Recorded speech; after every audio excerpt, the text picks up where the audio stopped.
Activity number 3 is called Germs Away, and the purpose of this activity is to teach students about the transmission of germs and to reinforce the prevent of the spread of disease and infection.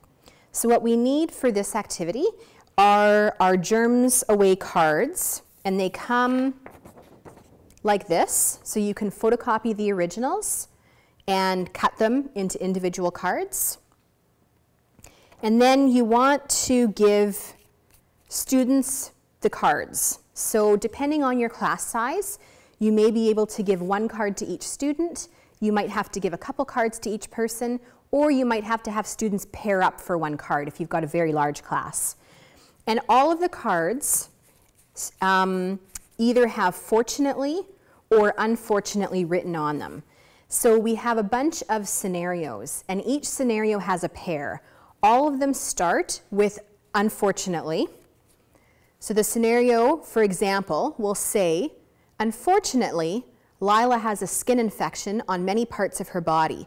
She feels awful because she shares a bed with her sister.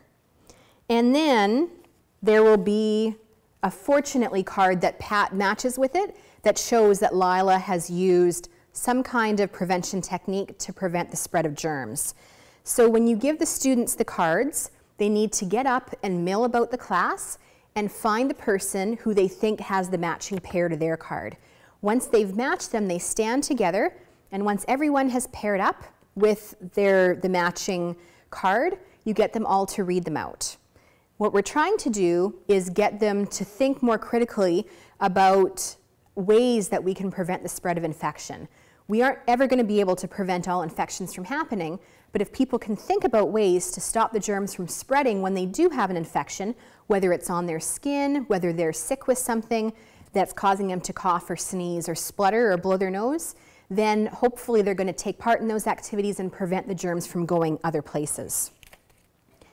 Now, once everyone has paired up and you've read out all of the scenarios, then it might be good to ask the class, why do you think part of the scenario was fortunately and part of it was unfortunately? And hopefully the students will come up with a solution like, unfortunately, they got sick to start with, but fortunately there are ways that germs can be prevented from spreading. A few different ways that you might want to adapt this activity that have been thought of with different groups that I've gone around and trained. Number 1 is that rather than having them stand up and mill about to find their partner, you really could do it as an entire class.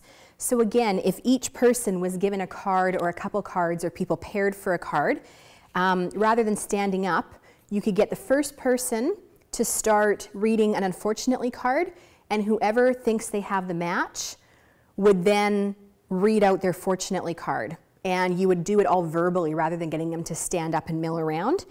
And then the next person with an unfortunately card would read theirs out, which matches with the fortunately card, and so on and so forth. Another option, because some classes doing things in big group activities isn't a very viable option, is that you can photocopy multiple copies of this and put the students either in small groups or have them individually pair up all the fortunatelys and unfortunatelys. So they're having to do it more as a small group assignment or right on their desk. One thing that's really important to recognize is that the cards themselves come with photos on them. So the unfortunately card and the fortunately card, for the scenarios that should match, the pictures will match each other. Now, if your students are matching their cards based on hearing part of the scenario, that works. But if they're sitting at a desk pairing up cards, then there are some very smart students out there who are going to pair the pictures rather than the scenario. So what you might want to do is, if you are actually doing the photocopying, is when you're photocopying the sheet, take a piece of paper and block off the pictures either on both sides of the card or on one side of the card, so that they're going to be unable to match pictures and they'll have to go entirely by scenario. So just a few things that have kind of cropped up as we've gone along.